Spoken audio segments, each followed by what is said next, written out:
Now, in our earlier lecture, we had looked at a single junction which is placed in a magnetic field, and we had seen that the critical current of the junction in a magnetic field varies as in a case of a Fraunhofer diffraction pattern. Which is the diffraction of light from a single slit. The expression is exactly the same: sine pi phi by phi naught divided by pi phi by phi naught, where phi naught is the flux quantum and capital phi is the magnetic flux which is enclosed within a single junction. Now what we do is that instead of a single junction, we take a double junction. Okay, this is called as the squid loop. A squid is nothing else but a full form of the squid is superconducting quantum interference device. Okay, and here what you have is there are two junctions. On the two arms of the squid loop, you have a Josephson junction 1 and a Josephson junction 2, and we will see what happens when you place this squid loop in a magnetic field B. So shown as crosses are the magnetic field which is perpendicular to this page, and they are perpendicular to the junction. As before, they have to pass through the junction. Okay, now you have a squid loop and you have these two junctions, and we assume that the critical current of both these two junctions is exactly identical. Okay, so now what you have is that when you send in a current, the current is going to pass through this, and there is going to be a current which will pass through this, and basically these two current paths will interfere. Okay, and the net current will actually fluctuate, and that is going to be, and that is the reason why you call it as a superconducting quantum interference device, because the current which is going through, the Josephson current which goes through this junction, develops a phase difference because of the magnetic flux here, and the phase difference which is the magnetic flux here. Okay, across this junction there will be a phase difference. These two current paths will interfere, and there will be a net interference in this net current. Okay, and that is why you call it as a quantum interference device, because there are two paths and you are making the currents from both these two paths interfere when you get the total current. So now it is easy to write down the expression of these two arms. The total current because of these two arms, I total, is equal to IC into magnetic field sine of delta 1, which is the phase difference of this junction, plus ICB into sine of delta 2, which is the phase difference of this junction. Okay, and this you can rewrite it as ICB, and we consider that both these junctions are identical. You also can consider them as dissimilar, but then the expression becomes more complicated. For now, we consider that both these two junctions are identical. So you will have ICB, and you can write this as sine of delta 1 plus delta 2 by 2 into cos of delta 1 minus delta 2 by 2, where delta 1 minus delta 2 is the phase difference between these two junctions. Now let us again take a curve to calculate this delta 1 minus delta 2. Let us take a path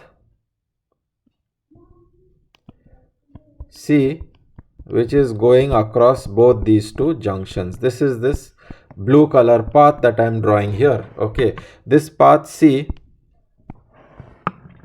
which is far away from any currents which are circulating on the boundary of this. Okay, this path C that I am drawing,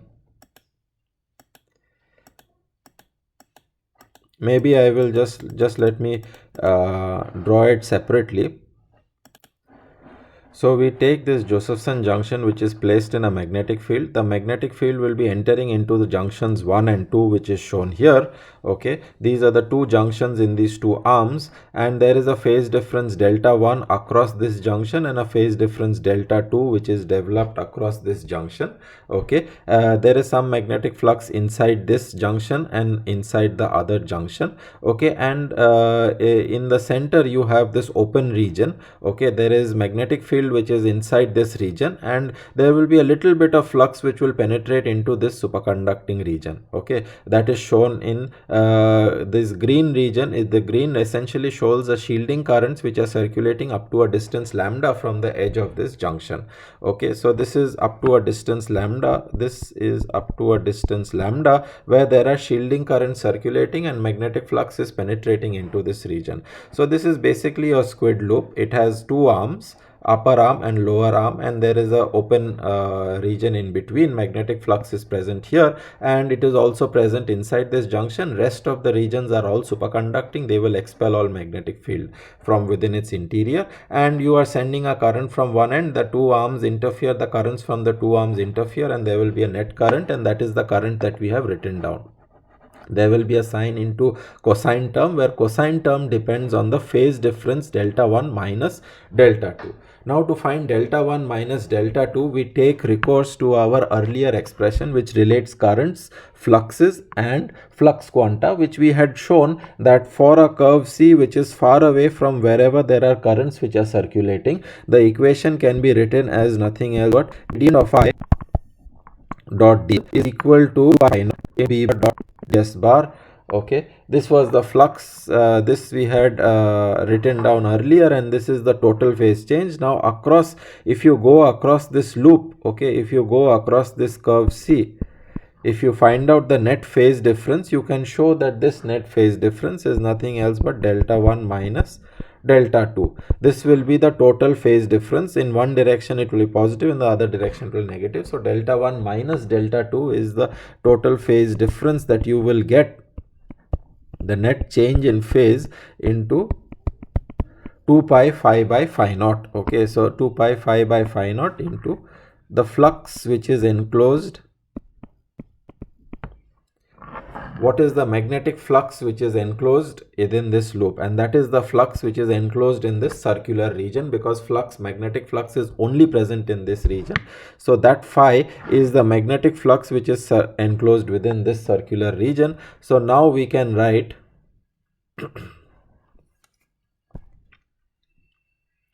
our above equation can now be written as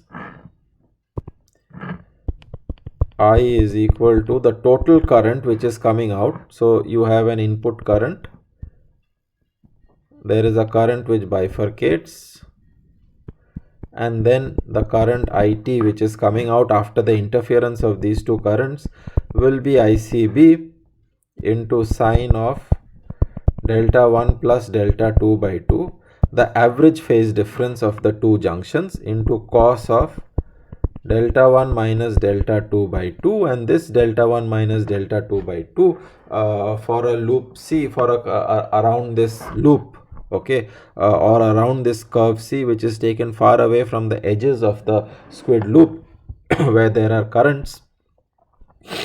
This is nothing else but, so this I can rewrite it as, now recall this is the current IC B is the current which is present in each of this junction. Okay, this is the current which is present in each of the junction, and if you recall, ICB for a single junction,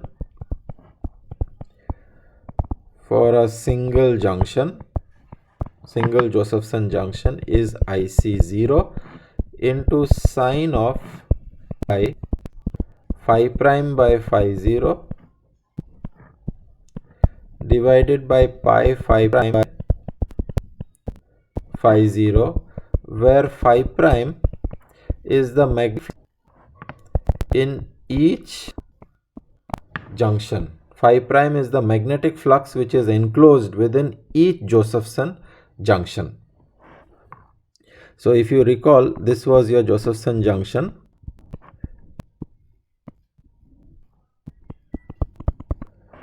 If this is L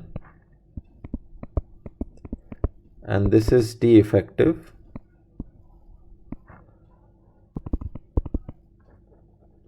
and magnetic flux is present perpendicular to the junction, then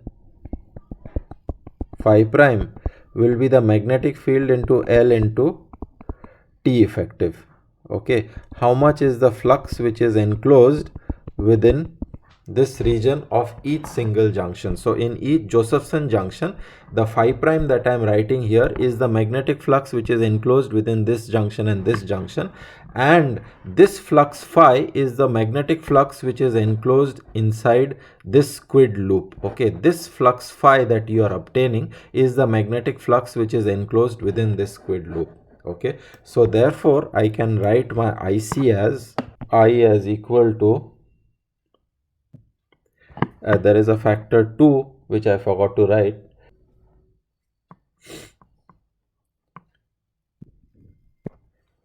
Earlier. Okay, so this will become equal to 2 ICB. I will write it as 2 IC0 sine pi phi prime by phi 0 divided by pi phi prime by phi 0 into cos of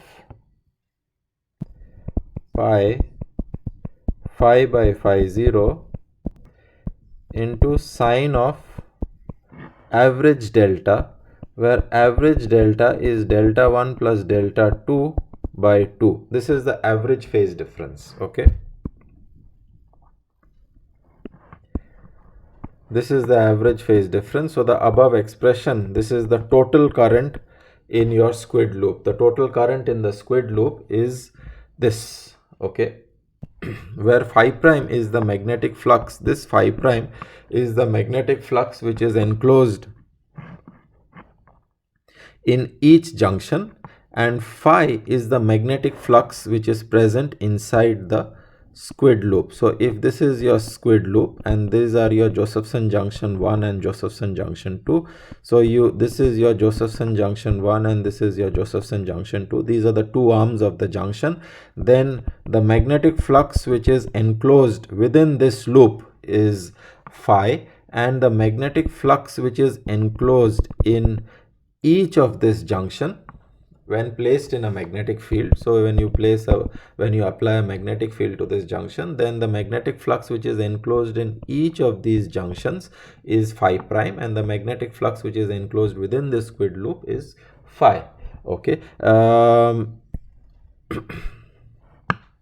recall this expression. Okay, so okay, before we go further, okay, you can see that again this has a phase variation of phi by phi naught. Okay, now if you recall that phi prime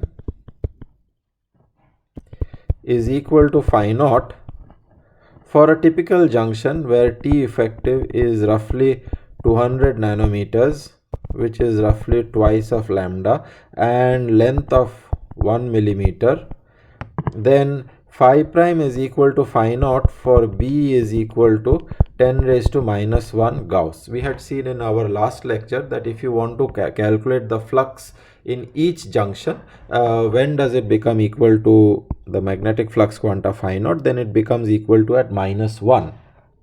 Now for the squid loop,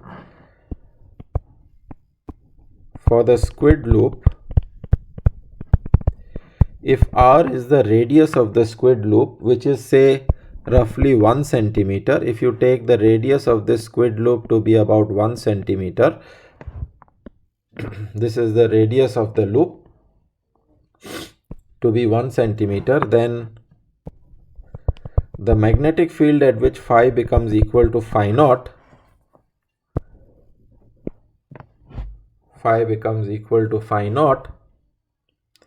will be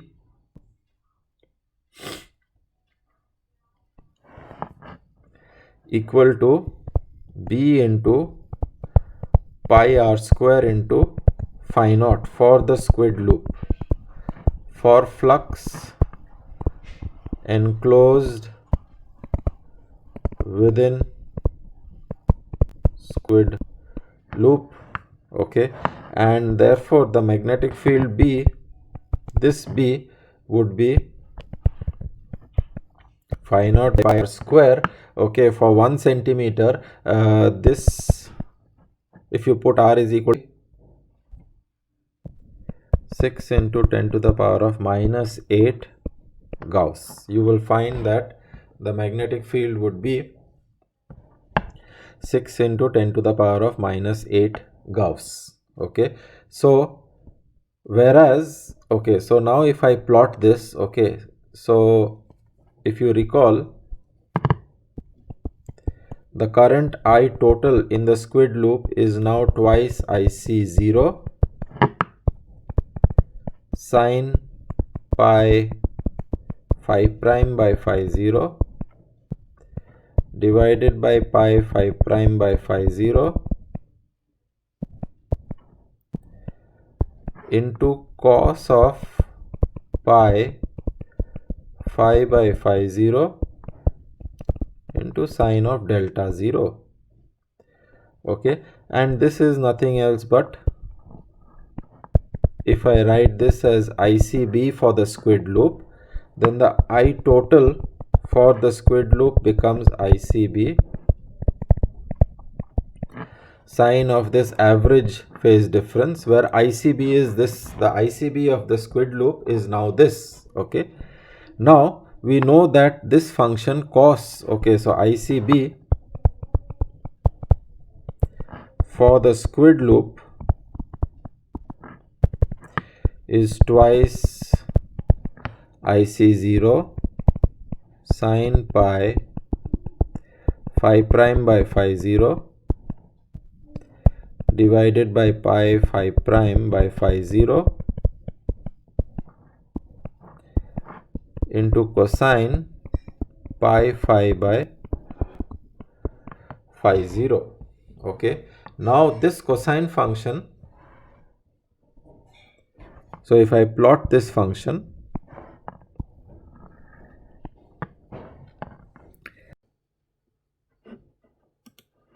now because of this expression ICB because of the squid is the ICB of the squid is 2 IC0 sine pi phi prime by phi naught divided by pi phi prime by phi naught cos of pi phi divided by phi naught.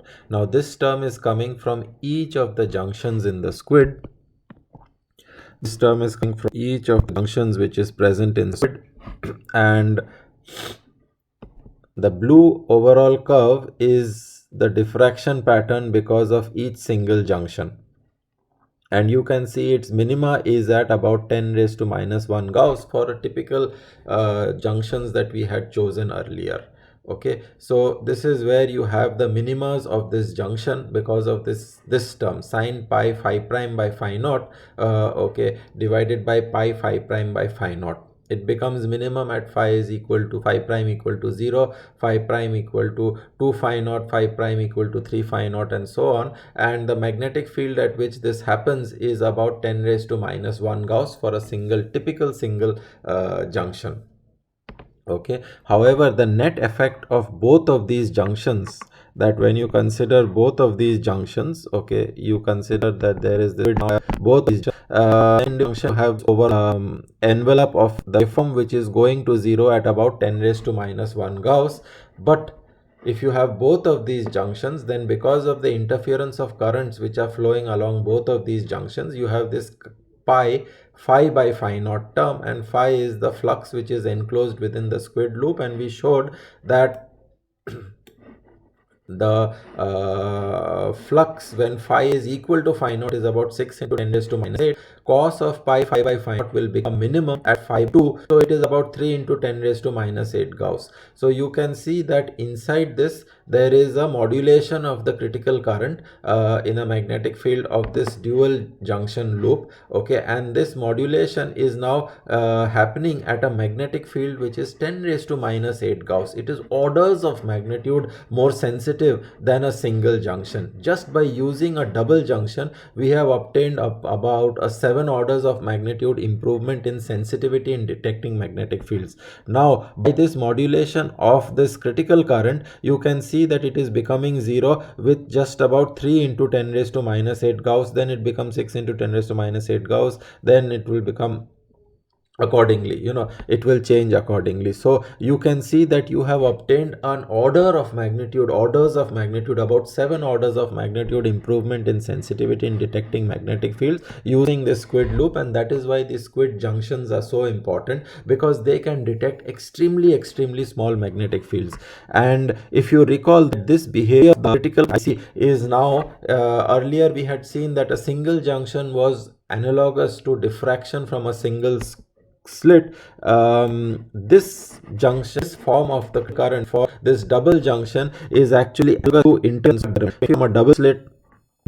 Each slit left the rise to this interference pattern, and that is what you have, you know from optics. Okay, and that is also the same thing which is happening in this squid loop, where you have the currents which are interfering from the phase difference in each of these arms is controlled by the magnetic flux which is present inside these junctions, which controls the phase difference. So there is a phase difference in this arm and this arm, and then there is a net interference of the currents which are actually appearing from these two junctions, because there is a phase difference of the current in this arm, and there is a phase difference which has, so there is a phase difference delta 1 which has developed in this arm, and there is a phase difference. So when the current from these two arms go and meet, there is a net phase difference and there is an interference, and that is the interference term cos pi phi by phi naught that you see. And just this interference gives you a 7 orders of magnitude improvement in detecting magnetic fields. Okay,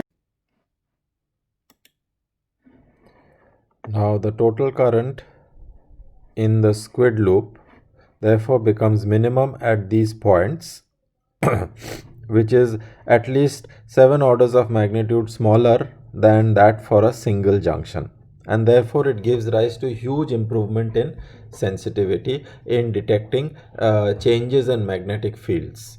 So we just recall our earlier discussion, where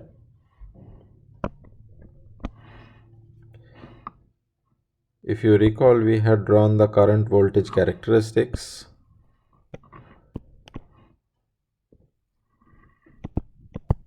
of a squid junction, and the critical current in zero magnetic field is of course going to change like this. This is IC0, this is IC0. Okay, and when you apply a magnetic field B, then the IC0 changes, then the ICB actually shifts. Okay, so as you know that the ICB is going to shift down. So this is in the presence of a non-zero magnetic field. This is your ICB of the junction. The ICB is now going to shift. If you have applied a magnetic field B, then the ICB is going to shift as per this expression. The shift in ICB is going to be as per this expression. I'm sorry. The shift in ICB is going to be as per this expression. Okay, where this small change in magnetic field will give rise to this shift. Very small change in magnetic field of this order, or a fraction of this, will actually shift your IC. And if you are biasing the junction with a current I, so if this is the current I that you're sending in the junction, IC0 is the zero magnetic field critical current of these two junctions. And if you are biasing a current, I is the bias current that you're sending into the junction if you're biasing it at this point. Okay, so let us say that this is the value of I, then already there is some voltage which is developed across the junction, and as you vary this, so if you will be measuring, if you are measuring a voltage across this junction, if you measure the voltage across this junction, then at this value of current in zero magnetic field, you will have a finite voltage. And then as you start varying the magnetic field, this, as IC moves down, this voltage will keep on shifting. Okay, so as this IC moves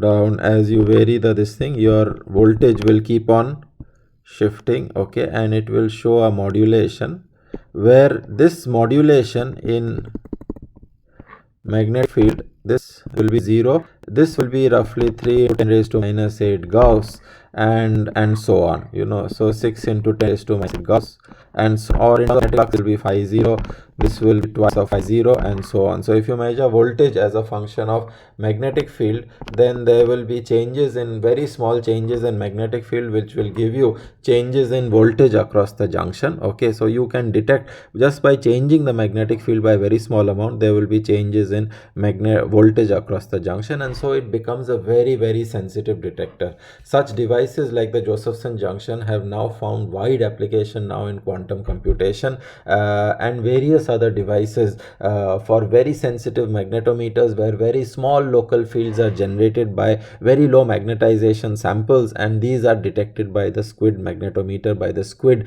sensors. They are used to sense very low magnetic fields which are generated by samples, and so they have very wide applications. One can go deeper into the study of these SQUID circuits and Josephson junction circuits with something called as a RCSJ model, where it's essentially just the Josephson junction, but when you send in a current, there is going to be a change in phase of the junction. But apart from the normal superconducting parameters, there is also a capacitance associated with the junction. There will be some stray resistances which will be present inside the system. So you will write down a general differential equation to describe the changes in currents and phases in this junction, and that is called the RCSJ model. So if you go to the book, you will find that this Josephson junction topic actually extends to RCSJ model and so on, which describes actual circuits which use such junctions, and what is the effect of capacitance, what is the effect of various other electrical parameters which are interacting with this Josephson junction, and one can study them.